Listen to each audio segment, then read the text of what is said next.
My man asked me if I'm ready. You ain't know that I stay ready? I don't know. Sometimes. What? No, I'm playing with you.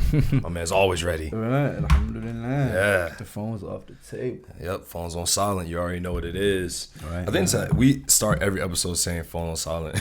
Because we know. Yeah. We got to respect the etiquette of the podcast. Right. Once that joint starts ringing. Yeah. It's become a vast disrespect to our audience. Especially when you got two phones. It's like, nah, I ain't got two. One for the plug and one for the Hey. Luca Brasi. Are we back? We on it. We back. Podcast time. It's time to pod. Are you guys ready to pod? I hope you're ready to pod. Yes, I am. Big round of applause for Jabril Salam for being the man he is. Oh, thanks. Yes, sir, man. I appreciate that. Yeah. Do I do the same thing? You know, you don't have to. You don't have to know because it doesn't mean the same. It doesn't mean the same thing. It's not going to have the same feel to it. Do it when I'm not looking. When you're not expecting it. You're Okay. not expecting exactly. All right. I got so you.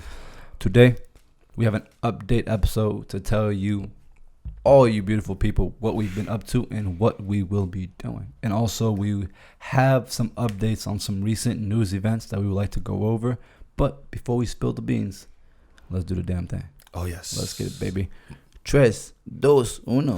What's going on, everybody? This is Jabril Salam. And Mohammed Hassan. And you are listening to the Young and Muslim Podcast. Assalamu alaikum and good morning, y'all. Everybody. Hey, how y'all feeling? How y'all doing? How y'all doing? Yeah. Hope y'all feeling it. Big shout out to everybody that's been following us on Instagram and Twitter. Twitter has been popping lately. It has. I still haven't found Muslim Twitter.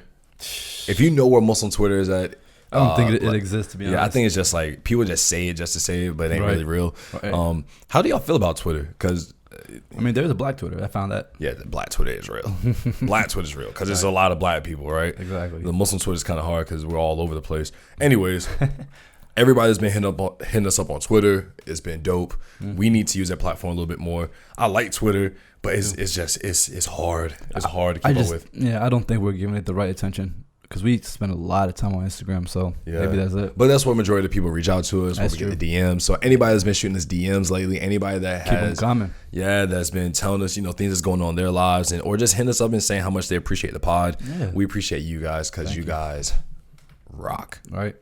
So today we got a few different things. Shout out to everybody that appreciated the Hadith talk. That was a fun episode that we did. Yeah. I think we're going to do more of those. Inshallah. Because it's really cool to be able to look at Hadith, look at certain texts, religious texts that we should be looking at as Muslims, but then being able to make them relatable to our real lives. So if you guys want more of that, just keep shooting us the DM, keep shooting us the messages, hit us up on Twitter with the Hadith talk. Ooh. That's a homage to our boys, Young Muslims Grinding, if you don't know Block Talk. Right.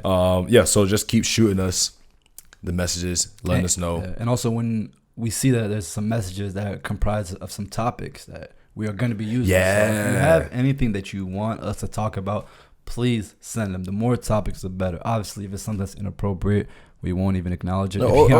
We might. I mean, we've been getting some crazy DMs lately that we haven't even been responding to just because some of y'all wild left field. To be honest, some of y'all wild, man. Yeah, right. And don't come at us as people like, dang, this is a podcast, bro. Right. Like y'all coming at my soul. Right. Like, this is an entity. Yeah, but it is what it is. We're going to hop right into it. We got some things that we want to go over very quickly. Yes. This is going to be like your morning news update in regards to the podcast, but as well as the recent events, as Muhammad said. Ooh, see, I got it right this time. Boy, it was good, baby. I'm proud of you. 10 years down the drain. Mashallah. We're going to be talking about different things that have been going on in the news, such as the Botham Jean case, what's going on in Kashmir, as well as some recent events that are turning up in Egypt. Yes, for the past few weeks. Yep. Yeah, so we're going to go ahead and get right into it. But before we get into the doom and gloom of some of these topics, we want to tell you guys that we had an amazing banging time in New York City, baby. What? Bomb to the diggity. Oh, dang, I just didn't remember. Yeah, so the show just started. Officially. It was my first time really being in the city. Right. Like I've been in New York, but I had never been in New York to just be there. You know what I'm saying? Experience the city, experience different boroughs. Obviously, I've been to Times Square. I've taken the subway, but I was never like, the last time I went to New York City, I worked the whole time. Like I was down in Battery Park. I worked, so I literally didn't get out of this building. And when I did get out the building, I literally just drove right back to Virginia. So that was a solid 7.5 hour trip, you know, to go in, work on a film, and then come back out. But you should let people know. So right now, New York City is comprised of about, what is it, like five boroughs? What is it? I don't even try. Don't even try. What? I think I got it. Bronx, Brooklyn, Queens, Manhattan. What's the last one? Yep, see, that's what I said. All right. So we went there to meet with a few different people. If you follow us on our Instagram story, you guys already know who it is that we met up with. We met up with some of the dopest people within the young Muslim community. The young Muslim culture is in very good hands, my friends. But if you missed it, you can go on our Instagram page and we still have it up on our highlights. That's true. We're starting to do a little bit more with the highlights because it's pretty dope. Right. So we ended up meeting with SQ, my man, Way of Life SQ. He is a YouTuber. He's somewhere around, he's getting close to 40K on YouTube, but he just peaked. He just reached 100,000 on IG. So let's give him a round of applause. Even though numbers aren't everything, numbers are very good for us as creators because it lets us know, it's an indicator that what we're doing is good and valuable, and you guys are showing it love. So good stuff, SQ.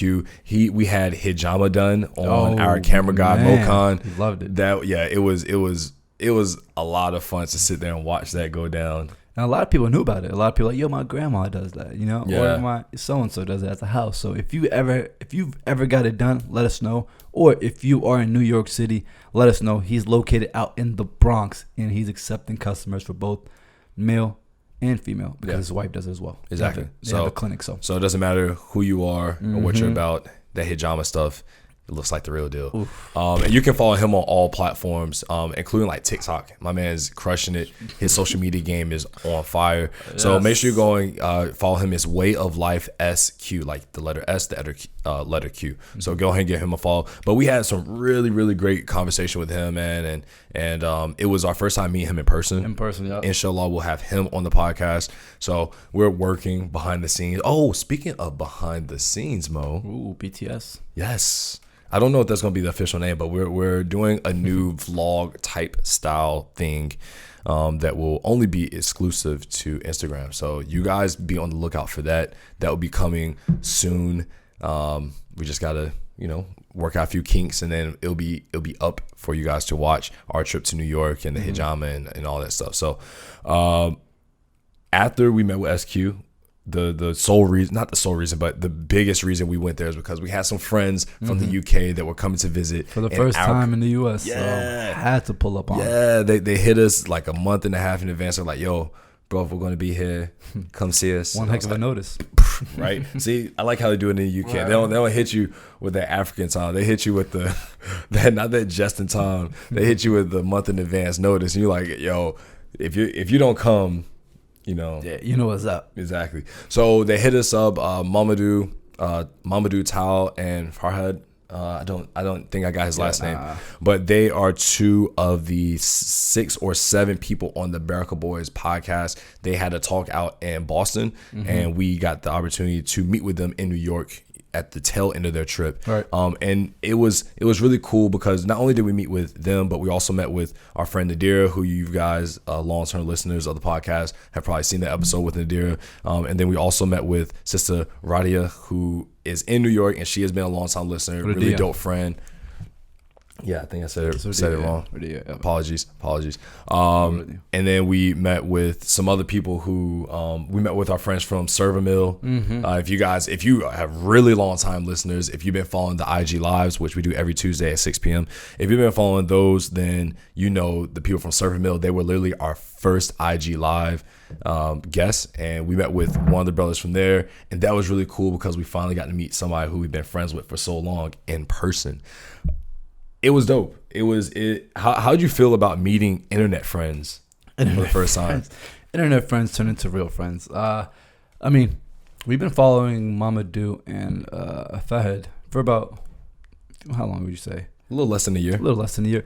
And they were really cool because mashallah, both have a great taste in fashion, which is good because I think you and I have a really good taste in fashion. They can look, dress. We can dress, but they can dress. Right, they come out to impress for sure. But it was good because you really get to meet some genuine Muslims that understand the culture, but also understand the deen. You know what I'm saying? Which is really good because like, yo, we can all hang out and then we can all go pray. We can all go do that. So there wasn't many like limitations for things that we could or could not do with each other, you know? And they were just some cool people.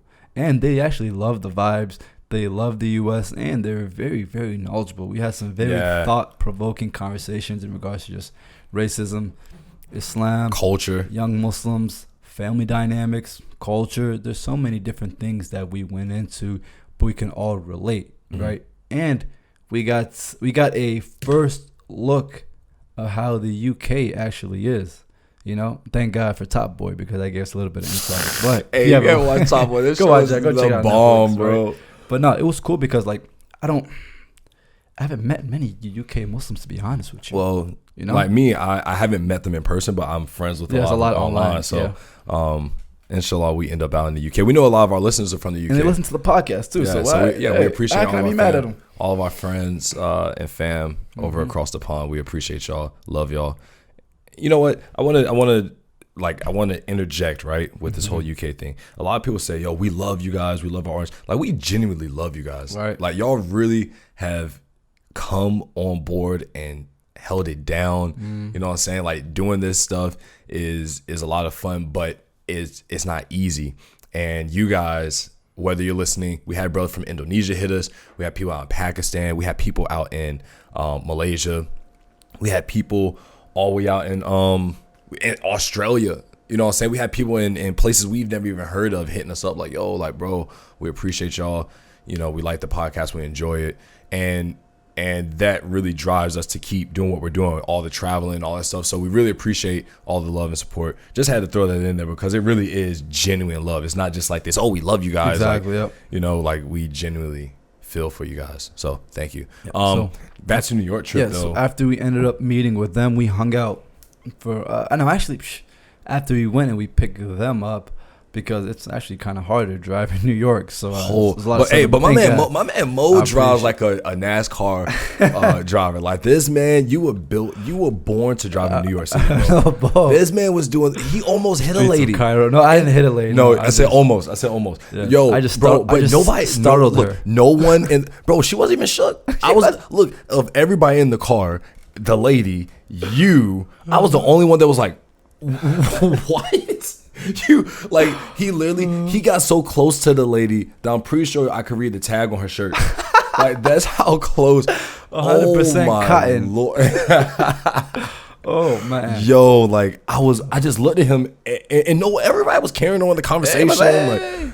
I'm like, bro, how? You're like these U.S. Muslims are lit, but right?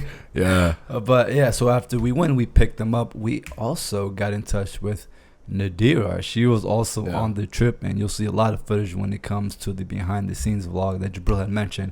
We picked her up, and she was cracking. Don't give it the whole trip away because we want them to actually go watch the behind the scenes. We want them to go watch that. Well, you guys will see that. Nadira is in it. That's all. You guys will see it. What the question I asked you was? What was that? What did you think about meeting people that you've known online and actually meet them in person? Like, what was your impression? You know, because what we've seen, I don't think I've experienced it as much as other people, you know, as we're just starting to kind of get in this whole meeting people that you meet online sort of ordeal. But meeting people who you've known, but then their energy isn't the same.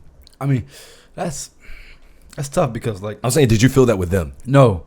With them, with them, I felt like they did match their social media, I guess, profile presence. And I feel like they did match because, like I said, they were fresh in social media. They were fresh in real life. There were good vibes on social media. There were good vibes in real life, you know? Yeah. But I usually try not to judge people when I meet them in real life and I know them on social media. I try to just start from like a clean slate. Like your first time meeting them. Yeah, like because it is my first time meeting them. You know what I'm saying? That's true. And sometimes on social media, people don't portray who they are. They portray who they want to be, you know? Ooh, so bars. Yeah, so I'm just like, you know what? This is it's Mamadou, but this is just Mamadou, not the social media guy. It's just Mamadou. Let me get to know him as a person, you know? So yeah, I guess that really does help because that isn't I don't attach any type of stigma with them. There's no expectation. There's no exactly. There's no expectations. Like it's just a man, Muslim man, and he's here in the U.S. He wants to meet with us. And you just get to learn about who they are, where they come from, like the journey that got them to, you know, being in New York and things like that.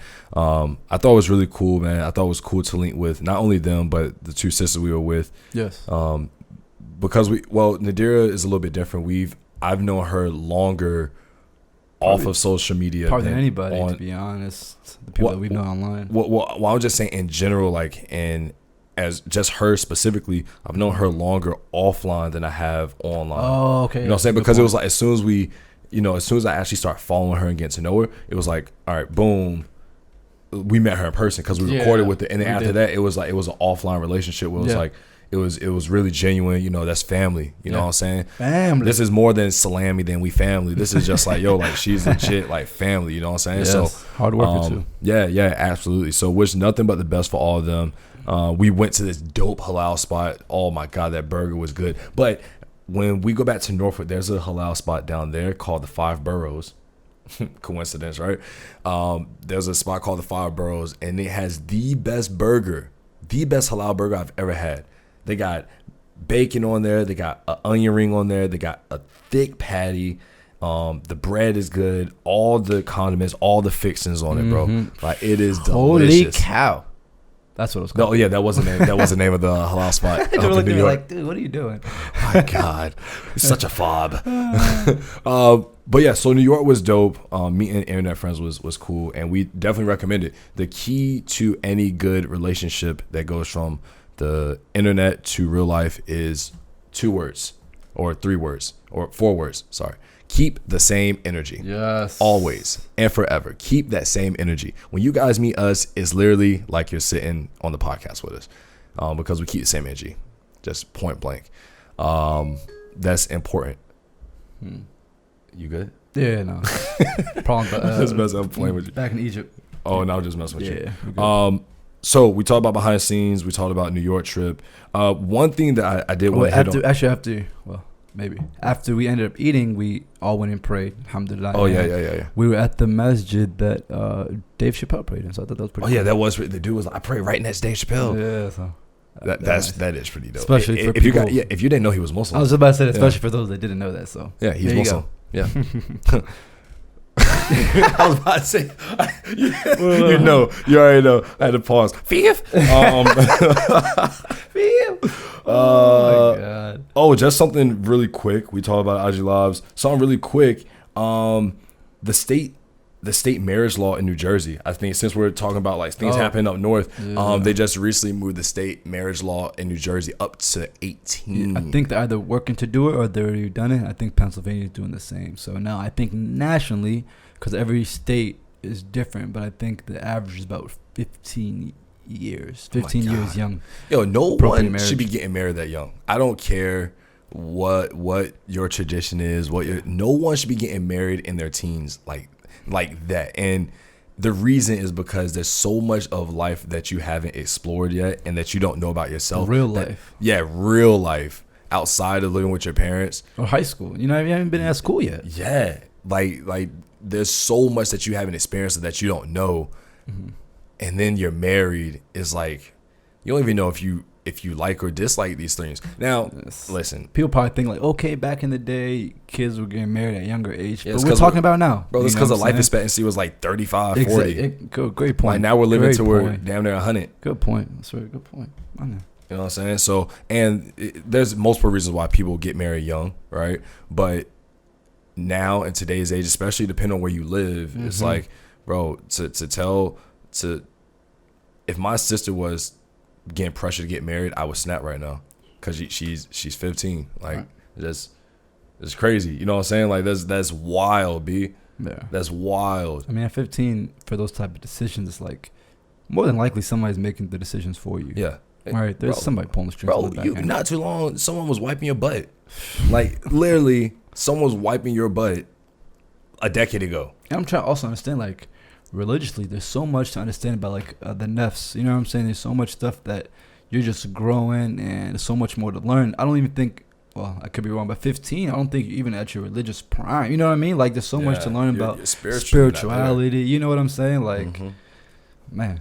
Yeah. We're not going to go on a tangent with that. No. We just thought that was important to share. Yes. Because what the perception here in America is that, it's so much different than other places and countries. But like something like that just proves that very similar to other places, America also has their own issues to deal with, especially when it comes to young marriages. That's something that's going on here as well as many other places. Now, people may have their different beliefs on it, is what it is. Let us know what you think. I mean, as simple as that. Let us know what you think. You want to talk about Kashmir? Yeah. So right now, one of our previous episodes, we did talk about what's going on in Kashmir on August 5th. 2019, Article 370 was repealed, and what Article 370 did was it gave Jammu and Kashmir, which is the region that is, I guess, surrounded by both Pakistan and India and China. So what that article did gave Kashmir the ability to be its own sovereign state and have its own flag and own rules and own autonomy and own government, which is phenomenal. But the Prime Minister, Mr. Modi, pulled that back and pushed out about 50,000 troops into the area. Bro, they said there's over 1 million right now. So making it probably the most militarized area in the world right now, which is insane. But we can't forget, gotta look at the history. Mr. Modi is a Hindu nationalist, so some people say maybe religious. I do not know, but what I do know, what he's doing is not right. So that started on August 5th. Right now it's October 5th. Since then, that's been 60 days of no internet to the outside world, no communication. They shut off tourism, which was their top source of income. So people don't have jobs. Yeah. People don't have food. They have curfews. They can't be out in certain time of day or night. And people are just outside, just minding their own business, and everybody is seen as a protester. So you can be locked up for no reason, and thousands of young men are getting locked up and just being put away. If any of you guys missed the live that we did with Stand With Kashmir, no, it was Noof. Sister Noof. Yes, it was. Yeah, Sister Noof. She's one of the reps from Stand With Kashmir. That's the Instagram page. We highly recommend that you follow them. Yeah. It's Stand W Kashmir. So Stand With Kashmir. But instead of with, it's just W. This is something that they posted 5 days ago that talks about the 60 days and counting of the Kashmir siege. It says there's been 1,400 plus hours of communication blockage, 1 million Indian Army personnel now in the valley, approximately 13,000 boys detained since the clampdown. 13,000. Like, that is ridiculous. And you would imagine they're not able to see any of their family. Or even talk to them. Yeah. So there's 144 minors as young as 9 and 11 arrested by local police. Damn. Multiple deaths reported, a teenage suicide hours after beaten by army. 2 killed, 3 injured after unprovoked firing by Indian troops along border. Poor medical access, forcing locals to remove pellets from their bodies at home. What in the world?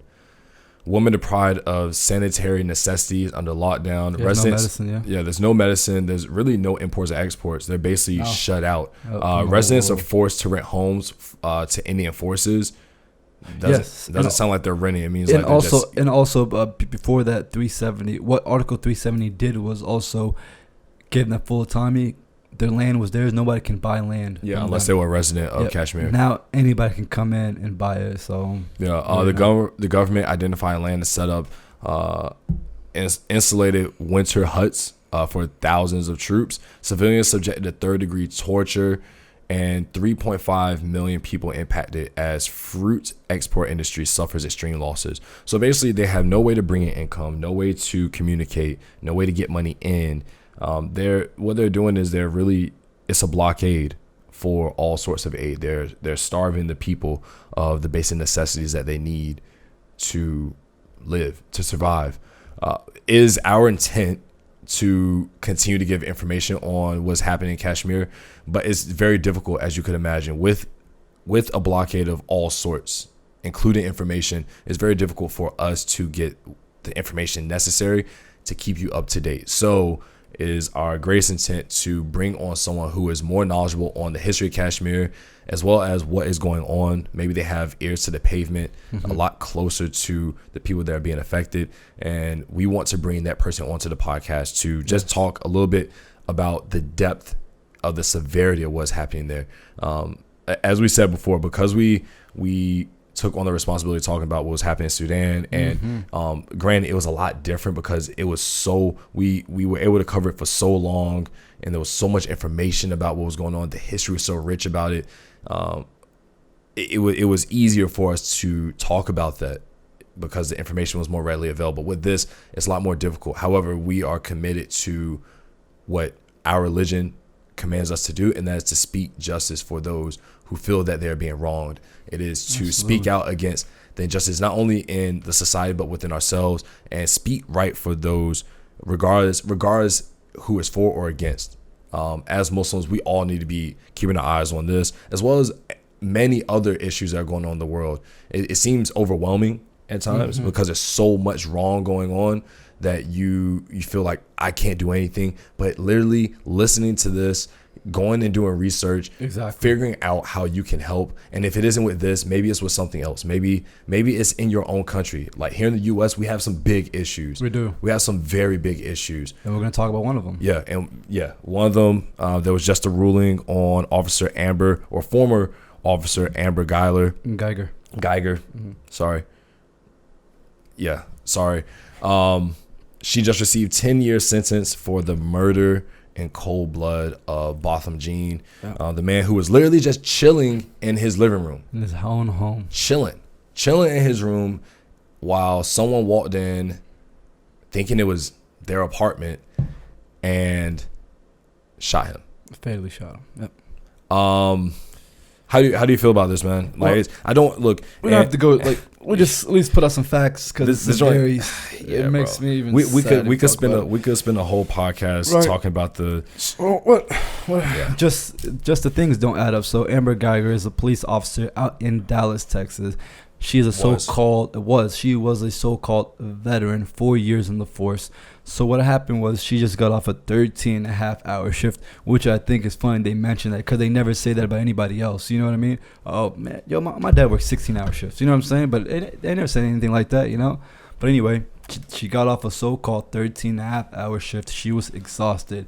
She went up to her apartment complex. She lives on the 3rd floor, but today somehow she drove up to the 4th floor, and she went into an apartment building, right, that is directly, quote unquote, on top of her, right? So visualize it. She lives on the 3rd floor, but today she went on the 4th floor and went into an apartment that was directly on top of her. I don't know if that's a coincidence or what, but anyway, then when she got there, she said that, quote unquote, she put her keys in and the door opened. What does that mean? You know what I'm saying? Like, did your key work? Was the door open? Did you bust it open? I don't know, but that's what she said. Then she said, before she went in, she heard some noise. Okay, if you hear some noise in your house, what are you going to do? Are you going to call the police? Or are you going to back up? Aren't you going to ask for some sort of backup? She didn't. She said she heard some noise, and when she heard some noise, she opened the door and walked in, and already had her gun in the air, and in her air was like, what did she say? Put your hands up. Put your hands up. It's the police. And the Botham Jean just turned, and then she just let it off. You know what I mean? And she ended up killing him. The crazy thing about it is after she murdered him, she didn't even try to. She did little to no CPR, and then she called the police. While she was talking to police, her only concern was that she's gonna lose her job, and she kept saying the same thing. I thought it was my apartment. I thought it was my apartment. I thought it was my apartment. And then she ended up I'm not buying none of that bull. Yeah, then she ended up texting her so-called man who was also in the force, and she texted him like, hey, I love you, please come here. And she was seen panting, like jogging or walking, panting back and forth on the freaking balcony. Bro, there's somebody in there dying that she just killed, and she's not even paying him no mind. She's just trying to figure out how she can get out of the situation, bro. That is just sick and sad, bro. What's more sick is how the jury, the judge, the family are all looking at the situation like she's a victim of her own demise. And it was look, forget the details, forget the color of the people. That doesn't even concern me. What concerns me is that a dude is in his house chilling. Someone comes in and shoots him, claims that they thought they were in their apartment, and they get 10 years for killing a guy that literally was doing nothing at all. That concerns me more than like the fact that people are feeling remorse. The people that are supposed to be the adjudicators in this situation are feeling remorse for this woman is sickening to me. Is sick. Yeah. Oh my God. Because you know what's crazy? They had no remorse. They were forgiving and hugging, but nobody forgave Michael Vick when he did it with those dogs.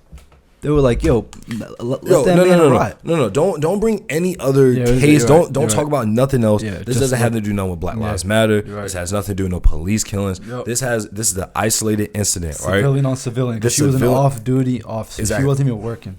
This is just about the morality and the common decency of being a human being to another human being and saying, "Yo, you walked in to like look." If I walk into any of these apartments, it doesn't matter if I go up the floor, up above or below. There's very telling things I'm going to realize exactly that is not my part. First off, what's outside the door? The mat, right? Exactly. Cool. Yep. I have a very distinctive placemat. Right now, when I get in, there's very like when you go into your apartment. I don't know how many of you guys live at home or how many you have your own place, whatever. When you go inside of a place, there's certain things that you see and do every time you walk into your house. Maybe it's where you place your keys. Maybe it's the certain, like I have a table right here at my front door. I got my shoes.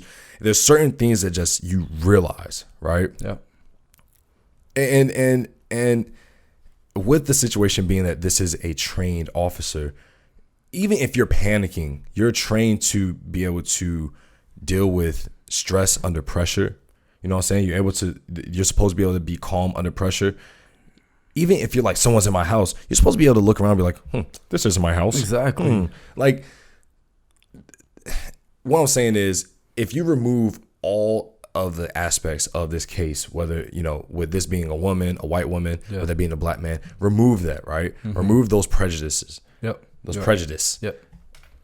And just make it one human and another human. You're automatically like, yo, like, this is bull. Yep.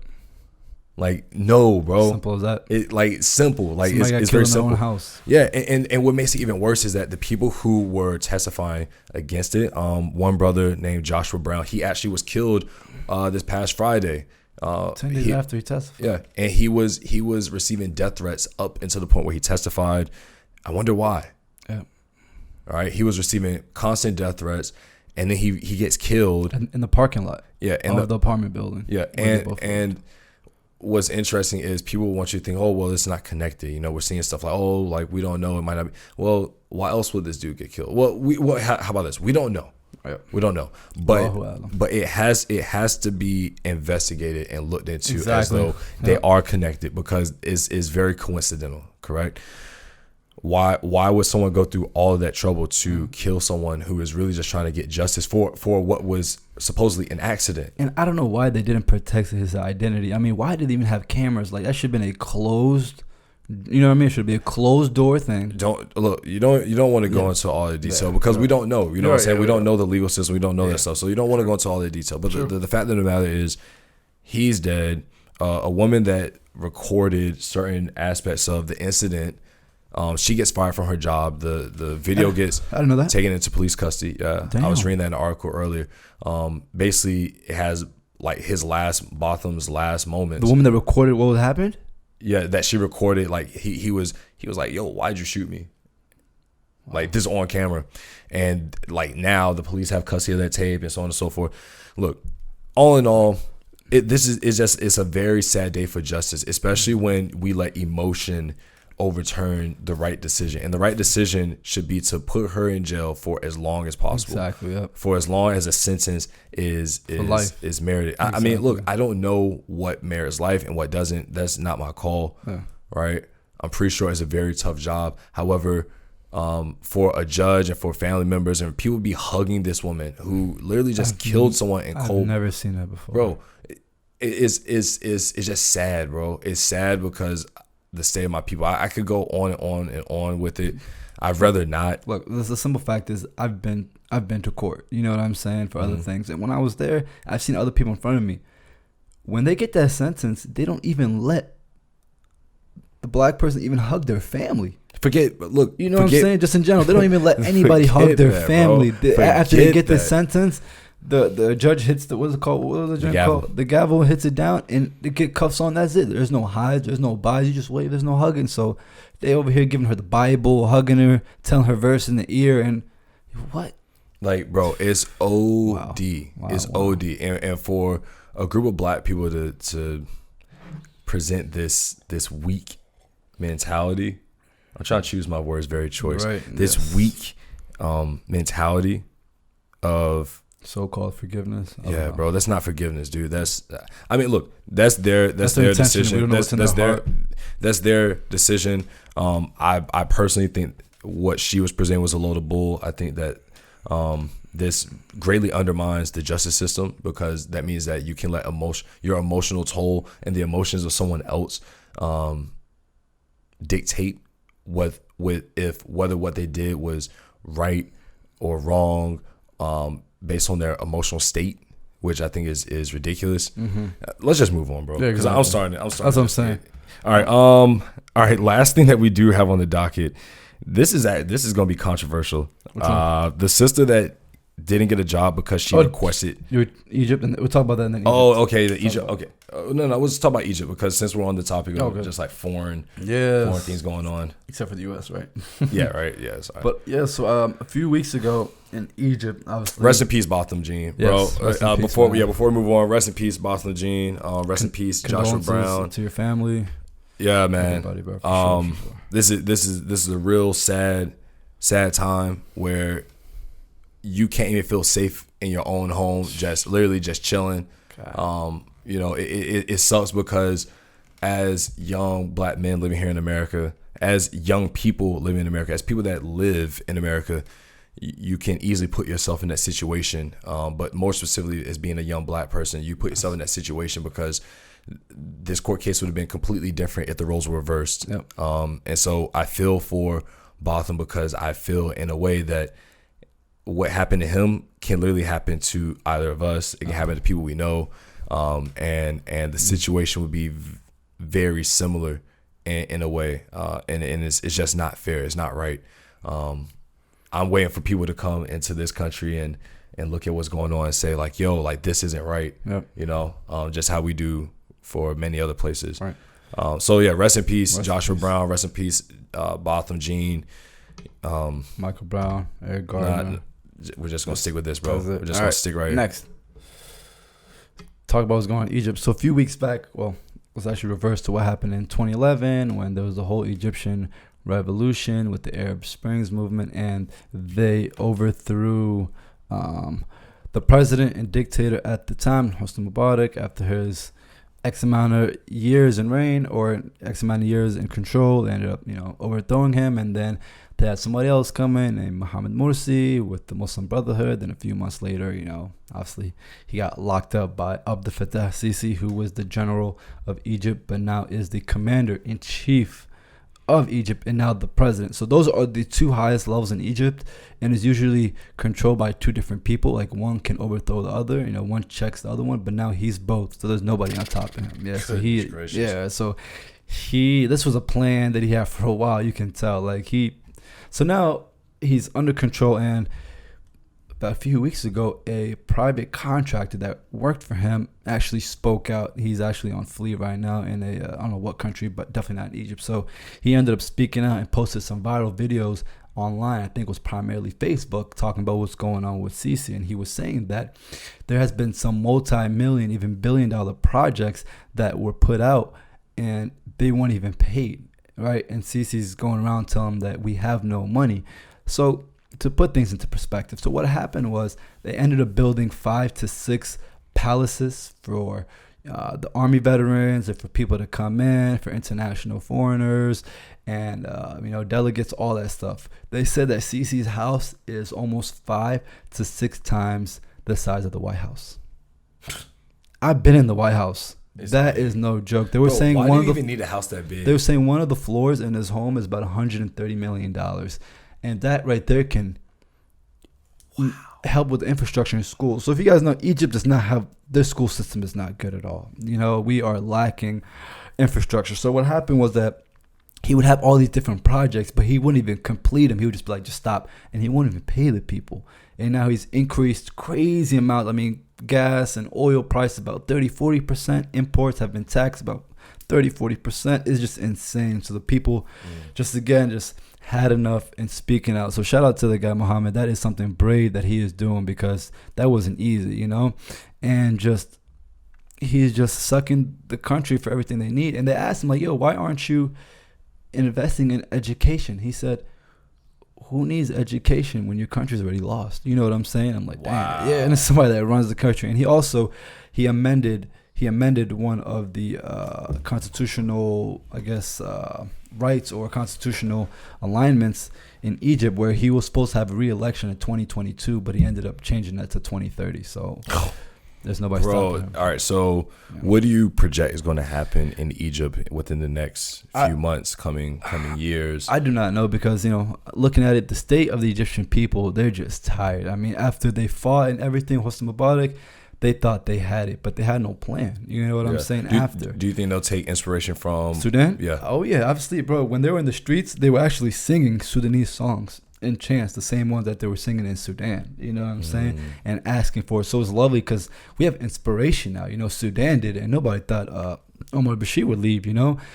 But the difference is Sisi has so much control over the army. He's invested all the money into the army because he knows what he's doing, because he controls the army. So I feel like the only way that this can work is if the army has a change of heart and turns on him too. But I don't know. The only guy can say. I can only imagine that the army aren't being paid. No, that's well at all. That's the thing. So that's what I'm thinking. So now what he's doing is that he's spending all this money for the army, but we're not at war. So these people have tanks, right? And they're outside selling groceries. You have army open up gas stations, so everything's owned by the government. It's like, what's going on? You know, and the people just like, yo, I came to protect my country, not serve up potatoes and tomatoes and vegetables. You know what I mean? Like, what is this? You know? So everybody's a little bit. Everybody is fed up, but we'll see what happens, bro. Yeah. I guess we'll just be keeping people up to date with that. We'll try to find somebody too to kind of speak about it. But when the time is right, because it seems like things are still pretty early right now. So we'll be keeping you guys up to date with what's going on there, what's happening. Yeah. But I guess the last topic to hit on is. Do you have the article? I do not. Okay, don't worry about it. We'll just give the brief on it, because the situation is something that we've had to deal with, and most of you guys who are coming out of college have to deal with is trying to find a job. Now, one of the biggest things when we had to find jobs or in the interview process is thinking, mainly, I need to get out for Juma. There's a lot of people who don't take that option. Don't even ask. I've been getting out for Juma since I was in kindergarten. I think I would be flexing if I can say I can count on both hands how many Jumas I've missed in my life. But that's a good thing. But put it this way, I haven't missed many Jumas in my entire life, right? When I say that, I mean times where I could control it. All right, like if I was traveling and I couldn't, make Juma, that's one thing. But like there wasn't a time where I was in school and I was like, oh, I'm just not going today, or I can't go because of this. Or like if it was Friday, I was going to Juma, period. And now we're starting to see a lot of young Muslims do that as well. They're taking control of their religious and spiritual life. They're like, look, this job is important, but what I get in the afterlife is more important than this little check you give me. Plus you're taking all taxes out. Anyways, so this sister rolls up to the interview, and she asked to have prayer breaks throughout the day, and they denied her the job. Now she started suing them, and then the company ended up folding, and everybody lost their jobs. I mean, there was more to it. That was the first part, but then the guy, he was acting up. He laughed when she asked for it, and I think he ended up like ripping up her resume. So that's just some back end stuff. But go on with Jabril. Oh my God. On the front end, that's what happened, Yeah. But you guys need to understand that these people running these companies, they're not gonna. They don't care. They don't care because it's not their spiritual life. They don't care. Exactly. The thing is that once you get in, then you can start saying that. Dude, don't matter how smart I am, if I went to any job and asked them for a 2-hour break on every Friday, I would not get a job anywhere. Yeah, I don't care who. Nobody will hire me. But that's just how it is. Like, you have to build rapport. You have to build a relationship. Then what? You just, finesse. You get inch by inch by inch. So for us to come in and be like, we need this. That shows your audacity and lack of understanding of where we are. We don't like your entitlement too. Yeah. You're not entitled to that time. If you want to get a job where you can't have Jummah off, all your prayer time off, and no one say anything, you need to go work for a Muslim company. Yeah, exactly. Like plain and simple. Like that's just we're just keeping it 100 with you because as my aunt told me when I was getting to the workforce, she said you get your foot in the door first. Exactly. You work there, and then you get that time off. You know what I'm saying? Yeah. If you like plain and simple, you can't request something that you ain't even got yet. Mm-hmm. You see what I'm saying? Or the company doesn't even have established. Like, what if there's no like Muslims working there? They have no clue. Like, what do you exactly? They don't know anything about people getting time off for prayer, right? What sucks though is that she did. I feel as though doing this created more harm than good because not only did she not get the job, everybody else lost their job. Everybody like. Multiple people lost their jobs. People that we know lost their jobs. Like we personally know lost their jobs because this was here in Northern Virginia. Yes, it's in our area. So people lost their jobs. Now they can't get any income. And on top of that, she's going to have a harder time getting a job because now she's going through with this lawsuit. Now, you might win it, but at the same time, it's like, look, we were doing fine before you came in and tried to disrupt this, and I know this sounds kind of like old school, but there's got to be some disruption for change. Well, that's true, but the juice isn't worth the squeeze on this one, sister. It is not worth the squeeze. You could have gotten in there with your qualifications exactly, and then you make change. Went in, and then be like, if the next time when somebody else comes in, right? Oh, you're Muslim, yeah, Muslim. Okay, hey, we actually have a Muslim that works here. She also has prayer breaks, so if you like that, we can have exactly. That's how you do it. But you gotta have that time to make that change. You can't come in there. It's like on the one movie, he was like, bro, I was thinking about getting a job. I'm gonna work at the bank. Get real good with them. Work my way up to the top. And after a couple years, I get real friendly with them. Right. I'm gonna rob them blind. What? Like it's not about robbing them blind. It's about being able to establish yourself there as an asset and then say, look, like I really need this time for my spiritual life. Like it comes throughout the day. You guys get to go to church. Well, this is my church. This is my time to be in that frame of mind. I need this. Obviously, what the guy did was wrong. For him laughing and doing all this stuff, that was unnecessary. So I understand the outrage. Like that part, you shouldn't have done that, buddy. We get that. Like that's But even like as an employer, right? You have basically a kid coming in saying, "I need this. I need this. I want that. I want." You're like, you're going to laugh because you're like, yo, I got 10 other people that are just as qualified as you that aren't asking me for any of that stuff. Like, yo, bounce. I mean, that's just reality. We're not trying that. We're not excusing what he said. It's just like looking at it from his point of view. Like he's like, no. All right, peace, bounce. Like you gotta understand, these people don't care about your feelings out here in the workforce. They don't care. They don't care about your. And for y'all in college, wait till y'all get out. They don't care about your feelings. Like that's just the reality of the world. And if you want to change that, you got a couple choices. Either you can tough it out, as we were saying before, or you start your own company and get your own and do it. Like make a change in that way. Or go work for Penny Appeal, Islamic Relief, Care, CAR. Like you have those options. We aren't saying that what happened in the incident is correct at all, but we also aren't saying that this sister went about it the right way because there was more harm. There was better ways. There was better ways to go about it. Many. I think that's everything, Mo. Man, we went in. That was quick. That was quick. That was good. I mean, obviously, some of those very touching, sensitive topics. That's what we wanted. We wanted to be thought provoking, heart beating, so you can go out there and do your own research. Donate if you can. Yo, I swear. No, we're gonna start real quick because we talked about this yesterday. This man stays using words that just don't belong. Like, bro. This was really heart beating, guys. Is your heart beating? Because mine is. Ooh. No, I give up, bro. I give up.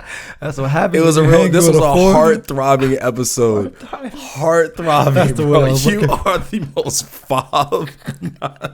Hey, My choice of words. I need a thesaurus. You're right, bro. You need a thesaurus. I got you with it. Look, right. It's literally sitting right there on that little stack of books. English is not my first language, by the way. I don't know if Arabic is either. Ebonics. Right? Ebonics, baby. That's where we come from. Trust me, all the other foreigners listen like, heart beating. Yeah, he's right. Yeah, heart beating. That makes perfect sense. It does. It makes sense when you translate it. But we don't have no captions or subtitles on this podcast. No. Yeah, bro. I'm getting on you, bro. Because we literally just talked about this yesterday, dog. We literally sat right there and talked about it. Mo, you gotta. I'll prove. Don't worry. This is. Yeah.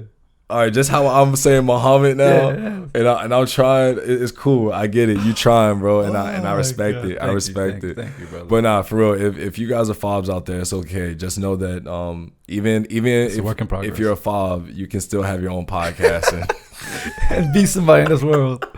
You can still be somebody. There's a place for you out here, right, and that includes me in Spanish. Like, look, like you're a fob in English. I'm a fob in Spanish. Like my Spanish is I can understand it and I can speak a little bit. Nah, but not even the same, buddy. Yeah, it's not even the same. Not even the same. But that's it for the updates. I mean, check us out if y'all want to watch this video. You can subscribe to us on YouTube. We're getting so much love on this. We appreciate everybody that come out and looking at the visuals because we got some new lights. I mean, our production's up, and you know what I'm saying. So I think that's why they're liking the YouTube. You know, alhamdulillah. Where can they listen to us, Jibril? Well, guys, you can listen to us as Muhammad previously mentioned. You can listen and watch on YouTube. Just look up the Young and Muslim Podcast. You can also listen to us on Apple iTunes as well as Apple Podcasts, as well as any other Google Play apps such as Stitcher Radio or even Castbox.